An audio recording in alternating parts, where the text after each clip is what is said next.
Rupkala, shop number 9, Vastupal apartment near Shrinath ice cream, Dadangwad ટેકરો opposite Sayaji library, Navsari. MDF chocolate depot, shop number 1, crystal apartment besides Canara bank, Sindhi camp road, Navsari. Mangaldeep TVS, national highway number 8, near Meera doors, Kabilpor, Navsari. વિશ્વસનીય દાગીનાનું વિશ્વાસપાત્ર સ્થળ Soni Ranchhodbhai and sons jewellers, Patwasheri, Navsari. Parekh brothers jewellers, opposite Hanuman temple, મોટા બજાર, Navsari. Akshar vision arena, shop number 8, Shantinath complex, Shantadevi road, Navsari. New India bakery, અમારી શાખા નવસારી, મરોલી, સુરત. નમસ્કાર દર્શક મિત્રો, આપ નિહાળી રહ્યા છો નવસારીથી પ્રસિદ્ધ થતી ન્યૂઝ ચેનલ N7. સમાચારોમાં હું અર્પિતા મોદી આપનું સ્વાગત કરું છું. સમાચારોની શરૂઆત કરતા પહેલા એક નજર આજના મુખ્ય સમાચાર ઉપર. નવસારીના કાલિયાવાડી વિસ્તારમાં બનેલી ચેઇન સ્નેચિંગની ઘટના. વૃદ્ધાના ગળામાંથી સોનાની ચેઇન ખેંચી લઈ બાઇક ચાલક થયેલા ફરાર.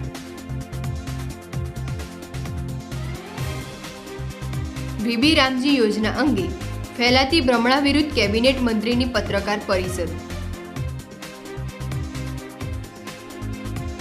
નવસારીમાં મેગા ટ્રેડ ફેરનો થયેલો પ્રારંભ. લોકલ ફોર વોકલને મળેલ પ્રોત્સાહન.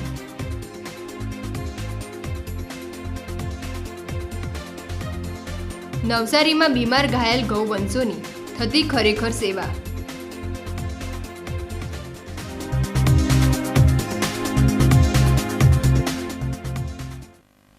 નવસારીના કાલિયાવાડી વિસ્તારમાં આવેલ દેસાઈવાડમાં ધોળા દિવસે 79 વર્ષીય વૃદ્ધા ચાલતા ઘરે જઈ રહ્યા હતા, ત્યારે બાઇક પર આવેલા બે શખ્સોએ ગળામાંથી 1.5 તોલાની સોનાની ચેઇન ખેંચીને પલાયન થઈ ગયા હતા. કાલિયાવાડીમાં દેસાઈવાડમાં રહેતા ગીરાબેન દેસાઈના સાસુ હંસાબેન, ઉંમર વર્ષ 69, ગત સોમવારે બપોરે આશરે 1 વાગે મહોલ્લામાં બેસીને પરત ઘરે જઈ રહ્યા હતા. આ દરમિયાન પાછળથી બાઇક પર આવેલા બે સ્નેચરોએ તેમના ગળામાં પહેરેલી સોનાની ચેઇન ઝૂંટવી હતી. ઝપાઝપીમાં સોનાનું પેન્ડલ નીચે પડી ગયું હતું, પરંતુ સ્નેચરોએ અંદાજે ₹1.35 લાખની કિંમતની 1.5 તોલાની ચેઇન લઈ ભાગવામાં સફળ રહ્યા હતા. વૃદ્ધાના જણાવ્યા અનુસાર બાઇક ચલાવનારે સફેદ ટી-શર્ટ અને હેલ્મેટ પહેર્યું હતું, જ્યારે પાછળ બેસનાર શખ્સે વાદળી શર્ટ અને માથે ટોપી પહેરી હતી. આ ઘટના સમયે ગીરાબેન આંગણવાડીમાં નોકરી પર હતા અને પાડોશીએ ફોન દ્વારા જાણ કરતા તેઓ ઘરે દોડી આવ્યા હતા. પતિ ભાવિકભાઈ સાથે ચર્ચા કર્યા બાદ ગીરાબેને આ મામલે નવસારી પોલીસ મથકે ચેઇન સ્નેચરો વિરુદ્ધ ફરિયાદ નોંધાવી છે. પોલીસે વર્ણનના આધારે અને આસપાસના CCTV ફૂટેજ તપાસી આરોપીઓને પકડવાના ચક્રો ગતિમાન કર્યા છે. કઈ આ બાકરેથી આમ જતી હતી ભાઈ ને પછી છે ને તે ઊભી હો નથી રહી ને પછી તરત જ તોડીને નાહી ગયો. કેટલા જણા આવ્યા હતા ને? 2 જણા હતા. એ શેના પર હતા? સ્કૂટર પર હતા. કેટલા તોલાની ચેન હતી? શું હતું? 2 તોલા. નવસારીના કમલમ ખાતે વિકસિત ભારત રોજગાર અને આજીવિકા મિશન ગ્રામીણ વીબીજી રામજી અધિનિયમ 2025 અંગે ફેલાવવામાં આવતી ભ્રમણાઓ દૂર કરવા પત્રકાર પરિષદ યોજાઈ હતી. મંત્રી નરેશ પટેલે પત્રકાર પરિષદમાં જણાવ્યું કે વડાપ્રધાન નરેન્દ્ર મોદીના નેતૃત્વમાં સંસદના બંને ગૃહો દ્વારા પસાર થયેલો આ અધિનિયમ ગ્રામીણ વિકાસ સામે સીમાચિહ્નરૂપ છે. તેમણે કોંગ્રેસ સહિતના વિપક્ષી દળો પર ગ્રામીણ વિસ્તારોમાં આ કાયદા વિશે ખોટો ભ્રમ ફેલાવવાનો આરોપ લગાવ્યો હતો. નવા અધિનિયમ હેઠળ રોજગારીના દિવસોમાં વધારો કરવામાં આવ્યો છે. અત્યાર સુધી મનરેગા હેઠળ 100 દિવસનું કામ મળતું હતું, જે હવે વધારીને 125 દિવસ કરવામાં આવ્યું છે. જો નિર્ધારિત સમયમાં કામ ન મળે તો બેરોજગારી ભથ્થાની જોગવાઈ વધુ કડક બનાવવામાં આવી છે. ઉપરાંત મજૂરી ચૂકવવામાં વિલંબ થાય તો વધારાની રકમ પેનલ્ટી સાથે ચૂકવવાની જોગવાઈ પણ આ અધિનિયમમાં છે. મંત્રી પટેલે સ્પષ્ટતા કરી કે યોજના કેન્દ્રથી ચાલશે તેવો ભ્રમ ખોટો છે. વાસ્તવમાં 50%થી વધુ કામો સીધા ગ્રામ પંચાયત દ્વારા જ નક્કી અને અમલી કરવામાં આવશે, જેનાથી ગ્રામ પંચાયતોની સ્વાયત્તતા વધશે. ખાસ કરીને આજની જે પ્રેસ કોન્ફરન્સ છે આપણા યશસ્વી પ્રધાનમંત્રીજી નરેન્દ્રભાઈ ના નેતૃત્વમાં વિકસિત ભારત રોજગાર અને આજીવિકા મિશન એટલે કે ગ્રામીણ વીવીજી રામજી અધિનિયમ 2025ની મંજૂરી આપવામાં આવી છે। આ અધિનિયમ આવનારા દિવસોમાં ગ્રામીણ વિસ્તારનો વિકાસ થાય, ગ્રામીણમાં રહેતા ખેડૂતો મજૂરો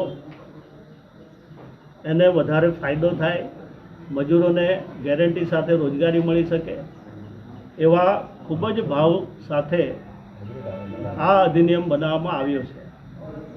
પણ કેટલાક સમયથી અન્ય વિપક્ષના લોકો એને ભ્રમ ફેલાવવાનો પ્રયત્ન કરી રહ્યા છે, ગેરમાર્ગે દોરવાનો પ્રયત્ન કરી રહ્યા છે। આ યોજના અત્યાર સુધી 100 દિવસની ગેરંટી સાથે રોજગારી આપતી હતી, એમાં વધારો કરીને 125 દિવસ કરવામાં આવ્યા છે। આ યોજના હેઠળના કામો જે રીતે ગ્રામ પંચાયતને પહેલાં બી સત્તા હતી, પરંતુ આજે બી એ સત્તા આપીને વધુ મજબૂતાઈ સાથે, વધુ વિશ્વાસ સાથે અને કોઈપણ પ્રકારની છેતરપિંડી નહીં થાય એવા નિયમો બનાવીને મજૂરોને પણ પૂરી ગેરંટી સાથે રોજગારી મળી શકે, મજૂર લોકોને કદાચ બેસવાનો વાર આવે તે દિવસની પણ આમાં સેફટીની જોગવાઈ કરી છે। મજૂરોને પહેલાં જે રીતે મજૂરી આપવામાં આવતી એ 15 દિવસે આપવામાં આવતી, હવે એ વીકલી એટલે કે અઠવાડિયામાં એને મજૂરી મળી જશે। એવા અનેક પ્રકારના સુધારા વધારા સાથે આ યોજના હેઠળ પહેલાં ફક્ત માટીકામથી લઈને અમુક જ કામો કરતા હતા, હવે ગામની કોઈ એસેટ બને, ગામનો એક સારો વિકાસ થાય, હોસ્પિટલ હશે, આંગણવાડી હશે, ડ્રેનેજના કેટલાક કામો હશે, ચેકડેમના કેટલાક કામો હશે, જે એસેટ બની શકે એવા કામોમાં મજૂરોને કેવી રીતે જોડી શકાય, અનેક જે રીતે હસ્તકલા હોય, ગ્રામીણમાં અનેક પ્રકારના નાના ઉદ્યોગો હોય, એમાં પણ કેવી રીતે આ બહેનોને જોડી શકાય, આ મજદૂરોને કેવી રીતે જોડી શકાય એ પ્રકારની પણ જોગવાઈ કરવામાં આવી છે। હવે પછી જે કામો થશે એ પણ ગ્રામ પંચાયત એનો એક એક્શન પ્લાન બનાવશે અને જે રીતે પ્લાન બનાવીને એ પ્લાન પ્રમાણે જ કામ કરવાના છે। એ પ્લાનમાં એવા કામો હશે કે જે રીતે ગામને પણ વિકાસ દેખાય, ગામને પણ એનો ભવિષ્યમાં ઉપયોગ કરી શકે એ પ્રકારના કામો હશે। જે રીતે લોકોના કાર્ડ બનશે, કાર્ડ બનાવીને એમને જે રીતે રોજગારી આપવામાં આવશે એ પ્રમાણે એમને પણ પૂરેપૂરી એની હાજરીની નોંધ લેવામાં આવશે। એના માટે અનેક પ્રકારની ટેકનોલોજીનો પણ ઉપયોગ કરવામાં આવશે। નવસારી ચેમ્બર ઓફ કોમર્સ અને આશીર્વાદ માર્કેટિંગ દ્વારા મેગા ટ્રેડફેરનો આરંભ થયો છે। લોકલ ફોર વોકલને પ્રોત્સાહિત કરતા ટ્રેડફેરમાં ગૃહ ઉપયોગી વસ્તુઓ સહિતના સ્ટોલ્સ ઉપલબ્ધ થયા છે। નવસારીના નાના ઉદ્યોગકારો અને વેપારીઓને લોકલ ફોર વોકલના સિદ્ધાંત સાથે પ્રોત્સાહિત કરતા મેગા ટ્રેડફેરનો આરંભ થયો છે। નવસારી ચેમ્બર ઓફ કોમર્સ અને આશીર્વાદ માર્કેટિંગના સંયુક્ત ઉપક્રમે આયોજિત આ મેગા ટ્રેડફેર 6 જાન્યુઆરીથી 11 જાન્યુઆરી દરમિયાન નવસારીના ઇસ્કોન મંદિર પાસે આરંભ થયો છે। વડાપ્રધાન નરેન્દ્ર મોદીના લોકલ ફોર વોકલના સૂત્રને સાર્થક કરતા ટ્રેડફેરમાં 100થી વધુ સ્ટોલ્સ ઉપલબ્ધ કરવામાં આવ્યા છે। નવસારીની ગૃહ ઉપયોગી વસ્તુઓ, સ્થાનિક ઉત્પાદનોને વેચાણ પ્લેટફોર્મ મળી રહે તે હેતુથી યોજાયેલા ટ્રેડફેરમાં ગૃહ ઉપયોગી વસ્તુઓ, કિચન વેરાયટીઓ, જ્વેલરી, સ્થાનિક ખાદ્ય વસ્તુઓ, ફર્નિચર, હાથ બનાવટની વસ્તુઓ સહિતના ઉત્પાદનો આ મેગા ટ્રેડફેરમાં ઉપલબ્ધ કરવામાં આવ્યા છે। નવસારી ચેમ્બર ઓફ કોમર્સના પ્રમુખ, ઉપપ્રમુખ સહિતના પદાધિકારીઓએ દરેક સ્ટોલ્સની મુલાકાત લીધી હતી। નવસારીમાં મેગા ટ્રેડફેર 6 દિવસ સુધી યોજાશે। Navsari district chamber of commerce and industry અને આશીર્વાદ માર્કેટિંગના સંયુક્ત ઉપક્રમે આ ટ્રેડ ફેરનું આયોજન છેલ્લા 25 વર્ષથી કરી રહ્યા છીએ અને આનો મૂળ હેતુ લોકલ ફોર વોકલ, આ ગુજરાતના ખૂણે ખૂણેથી પછી એ નાના ગૃહ ઉદ્યોગ જેવા હોય કે મોટી ઇન્ટરનેશનલ કંપનીઓ હોય, બધા જ આમાં ભાગ લે છે।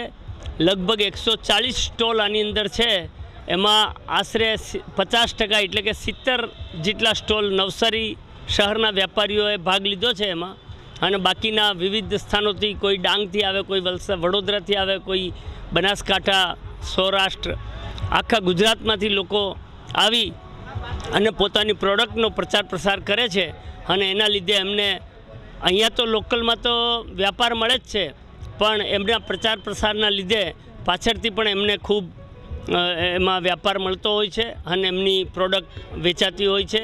એમનો પણ આ ટ્રેડ ફેરનો વખતનો અનુભવ છે અને ઘણા સ્ટોલવાળા એવા છે કે જે વખત એમનો પોતાનો સ્ટોલ રાખે છે અને એનો મૂળ હેતુ મેં કહ્યું તેમ લોકલ ફોર વોકલ, જે આપણા માનનીય વડાપ્રધાન શ્રી નરેન્દ્રભાઈ મોદી સાહેબનો એક સપનો છે કે આપણે બહુ લોકલ વસ્તુ, સ્વદેશી વસ્તુને જ પ્રાધાન્યતા આપીએ અને વિદેશીઓ વસ્તુઓ છે એને જાકારો આપીએ અને ખરેખર આ દેશના અર્થતંત્રને મજબૂત કરવું હોય તો 145 કરોડ જનતાને મારી પણ અપીલ છે એક ચેમ્બરના પ્રમુખ તરીકે કે આપ સૌ લોકલ વસ્તુ એટલે કે સ્વદેશી વસ્તુનો ઉપયોગ વધુમાં વધુ કરો અને આ દેશને સુદૃઢ બનાવવા માટે આપણો યોગદાન આપો. એ જ ખરેખર ગૌસેવા તો નવસારીની શ્રી બનાસ ગૌસેવા કેન્દ્રમાં જ થાય છે. માત્ર બીમાર ઘાયલ ગાયોની સારવાર નિસ્વાર્થ ભાવે કરવામાં આવે છે. તમારે ગૌસેવા કરવી હોય તો નવસારીની બનાસ ગૌશાળામાં જ જવું જરૂરી છે. અબોલ પશુઓ અને ગાયોની તમારે સેવા જ કરવી હોય તો નવસારીની શ્રી બનાસ ગૌ સેવા કેન્દ્રમાં જવું જરૂરી થઈ જાય છે. બિનવારસી ગાયો, રખડતા પશુઓ, અકસ્માતમાં ઘાયલ થયેલી ગાયો, બીમાર થયેલી ગાયો, ઘાયલ પક્ષીઓની સારવાર શ્રી બનાસ ગૌ સેવા કેન્દ્રમાં થાય છે. ગૌ સેવાના ટ્રસ્ટીઓ ઉપર ફોન આવે કે ખબર પડે કે ગૌવંશ ગાયોનું અકસ્માત થયેલ છે કે તે બીમારીથી પીડાઈ રહેલ છે, તરત જ શ્રી બનાસ ગૌ સેવા કેન્દ્રના ટ્રસ્ટીઓ સ્થળ ઉપર પહોંચી જઈ સ્વખર્ચે ટેમ્પામાં ગૌવંશને સેવા કેન્દ્ર ખાતે લાવી સારવાર કરવામાં આવે છે. ઘાયલ અને બીમારીથી પીડિત ગાયોની સારવાર માટે વેટેનરી ડોક્ટરોની વિશેષ ટીમ તૈનાત કરવામાં આવી છે. આ ગૌસેવા કેન્દ્રમાં 22 ગાયો એવી છે કે જેના પગ અકસ્માતમાં ગુમાવ્યા છે. ગાયના પગ ઉપરથી વાહન ફરી વળવાથી આ ગાયોએ તેના પગ ગુમાવ્યા છે. આ ગૌવંશની અહીં શ્રેષ્ઠ સારવાર કરવામાં આવે છે. સારવાર બાદ આ ગૌવંશને ઉત્તમ અને પૌષ્ટિક ઘાસચારો ખવડાવી તંદુરસ્ત રાખવામાં આવી રહી છે. ગાયો પોતાના વહાલ સોયાને પ્રેમ કરી રહી છે. શ્રી બનાસ ગૌસેવા કેન્દ્રના ટ્રસ્ટીઓ આ ગાયોની ખૂબ જ કાળજી લઈ રહ્યા છે. 14મી જાન્યુઆરી મકર સંક્રાંતિનો પવિત્ર પર્વ પણ ખૂબ જ નજીક છે. ત્યારે ગૌમાતાની તમારે સેવા જ કરવી હોય તો નવસારીના છાપરા ગામ નજીક આવેલા શ્રી બનાસ ગૌસેવા કેન્દ્રની મુલાકાત લેવી જરૂરી થઈ જાય છે. શ્રી બનાસ ગૌસેવા ટ્રસ્ટ જે ફક્ત બિનવારસી બીમાર ગાયોની સારવાર કરે છે અને જ્યાં રોડ ઉપર કે ગમે ત્યાં બિનવારસી ગાયના એક્સિડન્ટ થાય એ ગાયને અહીંયા લાવી એની સારવાર કરી, એને જરૂર પડે ઓપરેશન કરાવી અને જે કંઈ જરૂર પડે અને બરાબર જો ચાલતું થાય તો એને બજારમાં પાછું જ્યાં લાવ્યા એને મૂકીએ અને નહીં ચલાય એનાથી તો પછી એને રાખીએ છીએ. એ સિવાય આ સંક્રાંતના તહેવારમાં કંઈ કબૂતર છે, પક્ષી ઘાયલ થઈ જાય કોઈ બીજા તો એની સારવાર કરીએ છીએ. આ ગૌશાળામાં ફક્ત બિનવારસી બીમાર ગાય જેનું કોઈ ધણી જ નહીં હોય એવી ગાય બીમાર પડે, એક્સિડન્ટ થાય, એને અહીંયા લાવી એની સારવાર કરીએ છીએ અને એના માટે જ આ ટ્રસ્ટ ઊભું કરવામાં આવ્યું છે. તમે ગાયો ખબર પડે તો તમે લાવો તો પછી કેવી રીતે? કોઈ અમારી જાણમાં હોય અથવા કોઈ ફોન કરે તો જઈને લઈ આવીએ અને કોઈ પાસે એવી સગવડ હોય ટેમ્પાની કે એવી લઈને આવે તો પણ લઈ લઈએ. આ કેટલી ગાયો એવી છે કે જેને આ પ્રકારે? અમારી પાસે કુલ 40-45 જેવી ગાય છે. એમાંથી 22 ગાયને 3 પગ જ છે, 3 પગે જ ચાલી શકે છે એવી 22 ગાય છે. એ સિવાય બીજી બીમારીવાળી જે કેન્સરવાળી છે, ગર્ભાશયના પ્રોબ્લેમ છે, બીજા ઘણા પ્રોબ્લેમવાળી ગાયો બધી ઘણી છે અમારી પાસે. અને અહીંયા ફક્ત બીમાર માટેનું દૂધવાળું કોઈ છે નહીં. નવસારી શહેરમાં રેલવે સ્ટેશન ખાતે આવેલ પૌરાણિક દરગાહનો વાર્ષિક ઉર્સ શરીફ તારીખ 6 જાન્યુઆરીના રોજ ભાવભેર રીતે ઉજવવામાં આવ્યું હતું. નવસારી શહેરમાં રેલવે સ્ટેશન ખાતે આવેલ પૌરાણિક દરગાહનો વાર્ષિક ઉર્સ શરીફ તારીખ 6 જાન્યુઆરી 2026ના રોજ ભાવભેર રીતે ઉજવવામાં આવ્યું હતું. રેલવે સ્ટેશનની ફાટકની બાજુમાં રાયચંદ રોડ ખાતે આવેલ સૈયદ સુલતાન શાહ બાવાની દરગાહનો ઇસ્લામિક રજબ મહિનાની 17 તારીખના રોજ વાર્ષિક ઉર્સ શરીફ ઉજવાયો, જેમાં પારંપરિક રીતે દરગાહનો ગુઝલ તેમજ સંદલ કરી ચાદર ચઢાવવામાં આવી હતી. સાથે દુરૂદ શરીફ અને તિલાવત પડવા બાદ સામૂહિક ભોજન એટલે કે નિયાઝનું આયોજન કરવામાં આવ્યું. જેમાં લગભગ 3000 જેટલા શ્રદ્ધાળુઓએ નિયાઝ ગ્રહણ કરી હતી. દર વર્ષે સૈયદ સુલતાન શાહ બાવાની દરગાહ પર થતા ઉર્સ શરીફના અવસરે ખૂબ જ મોટી સંખ્યામાં દરેક ધર્મ અને સમાજના લોકો સામેલ થાય છે. તેમજ દરગાહની સારસંભાળ કરતા આવેલ મુસ્લિમ આગેવાન અલીભાઈ શેખ અને દરગાહના ખાદિમ આફતાબ પઠાણ દ્વારા દરગાહને સુંદર શણગાર કરી ઉર્સ શરીફનું ભવ્ય આયોજન કરવામાં આવે છે. આજે નવસારી ખાતે રેલવે સ્ટેશન પર સુલતાન શાહ બાવાનું ઉરુસ શરીફ નદીના નાનું ધામધૂમથી ઉજવાઈ રહ્યું છે અને હજારોની તાદાદમાં આજે નિયાઝનો કાર્યક્રમ રાખવામાં આવ્યો છે, જેને બધાને નિયાઝની અને લોકો આવીને એમને આસ્થા મુતાબિક પોતાની મન્નતો લઈને અને દુઆઓ કરી. આજે આ આયોજનની પાછળ અહીંયાના વર્ષોથી દરગાહની દેખરેખ કરતા હતા અલીભાઈ શેખ તેમજ અહીંયાના અરબાઝ પઠાણ જે અહીંયાના ખાદિમ છે, તે લોકોએ અહીંયા બહુ સુંદર આયોજન દરગાહ ખાતે રાખ્યું હતું. આ સમયે આ ઉરુસના દિવસે, આ સારા દિવસે પાક પરવરદિગાર પાસે દુઆ કરીએ, અલ્લાહ તાલા અમારા હિન્દુસ્તાનમાં અમન સાથે, તંદુરસ્તી સાથે બધાના અરમાન પૂરા કરે એવી દુઆ કરું છું. આમીન. સમાચારો સમાપ્ત કરતા પહેલા એક નજર આજના મુખ્ય સમાચારો પર. નવસારીના કાલિયાવાડી વિસ્તારમાં બનેલી ચેઇન સ્નેચિંગની ઘટના. વૃદ્ધાના ગળામાંથી સોનાની ચેઇન ખેંચી લઈ બાઇક ચાલક થયેલા ફરાર.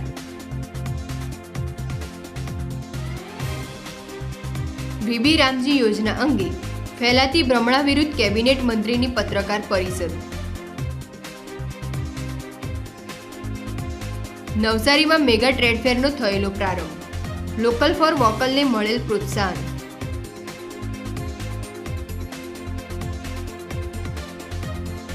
નવસારીમાં બીમાર ઘાયલ ગૌવંશોની થતી ખરેખર સેવા.